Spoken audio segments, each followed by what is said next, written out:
নতুন বন্ধুদের স্বাগত জানিয়ে আর পুরনো বন্ধুদের শুভেচ্ছা জানিয়ে শুরু করছি আমার এপিসোড। আমি জায়ফল, জয়িত্রী আর এলাচ, দারচিনি নিয়ে আমি এটাকে একটু ক্র্যাশ করে রাখছি। আর তাছাড়া কাজু, কিশমিশ, কিন্তু সরি কাজু, চালমগজ, কাঁচা লঙ্কা, আর আদা, আর আপনার কাজু বাদাম সবকিছু দিয়ে একটা পেস্ট করে রাখছি। আপনার টমেটো আপনার দিতে থাকলে দেবেন। আমার কাছে নেই, অ্যাভেলেবেল ছিল না, তাই আমি 2 টুকরো পনির দিয়ে দিয়েছি।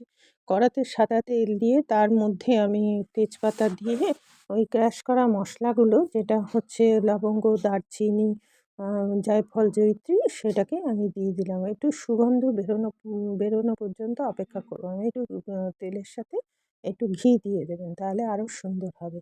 এবার আমি যে মশলাটা বেটে রেখেছি, এবার সেই মশলাটা আমি এর মধ্যে দিয়ে দিলাম, এবং কাজু আছে বলে আঁচটাকে একটু কমিয়ে দেবেন, কারণ কেন পুড়ে যাওয়ার সম্ভাবনা থাকে। এবার তারপরে এইটাকে একটু নাড়াচাড়া করে আমি বেশ কিছুটা দই অলরেডি ফেটিয়ে রেখেছি, 100 গ্রাম মতন দই ফেটিয়ে রেখেছি।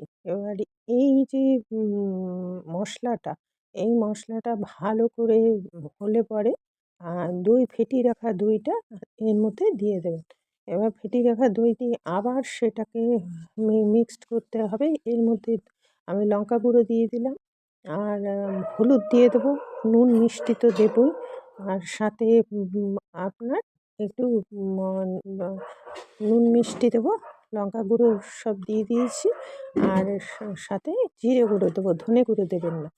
এবার এটাকে ভালো করে সাথে করে একটু মিক্সড করে, এবার এর মধ্যে আমি কিছুটা পনির টনির সবগুলো মোটমাট দিয়ে আমি ভালো করে জিরে টিরে দিয়ে এটাকে ভালো করে কষাতে হবে। এর মধ্যে একটু নুন আর চিনি দিয়ে দেবেন, আর পনিরটা কোনো ভাজার দরকার নেই, পনিরটা কাঁচা দিয়ে দেবেন, তাতে কোনো অসুবিধা হবে না।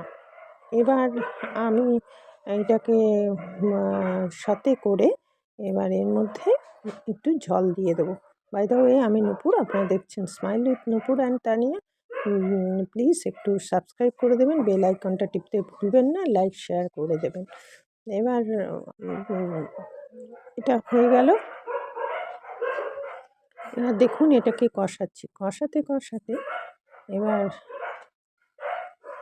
আর একটু এর মধ্যে আদা দেবেন, সরি আদা দেওয়ার কথা বলতে ভুলে গেছি, একটু আদা দেবেন, আদা একটু বেটে অবশ্যই দেবেন। আর এই দই টই দিয়ে এটাকে ভালো করে কষিয়ে এবার জল তুলে দেবেন। এটা একদম অতি সাধারণ নিরামিষ স্টাইলে শাহী পনির। এই পনিরগুলো আমি ভাজিনি কিছু না, আপনার ইচ্ছা হলে আপনি একটু ভেজে নিতে পারেন। এবার এর মধ্যে জলও বেশি লাগবে না, অলরেডি এটা জলটা বেশি দরকার নেই। এরকম হয়ে গেলে পরে আমি তারপরে এটাকে অল্প একটু জল দিয়ে নামিয়ে দেবো। অল্প জল দিয়ে দিলাম, ওই জলটা একটু ফুটলে পরে আমার হয়ে যাবে। মানে আপনি এর মধ্যে কিন্তু ধনে গুঁড়ো দেবেন না, আবারও বলছি। এটা এটা প্রায় রেডি হয়ে গেছে। এর মধ্যে একটু কসুরি মেথি দিয়ে দেবেন, আর আপনি এর মধ্যে ঘি দিয়ে দেবেন, আর আমি একটু গরম মশলা বেটে রেখেছি, সেই গরম মশলা দিয়ে দেবেন। গরম মশলা তো অলরেডি দিয়েছি, কসুরি মেথিটা বাধ্যতামূলক দেবেন। অলরেডি হয়ে গেছে, এবার রেডি টু সার্ভ। আপনাদের পরিবেশন করে দেখালাম। আমার সাথে থাকার জন্য আপনাদের অশেষ ধন্যবাদ। আজ তাহলে আসি, পরবর্তীতে দেখা হচ্ছে, টাটা।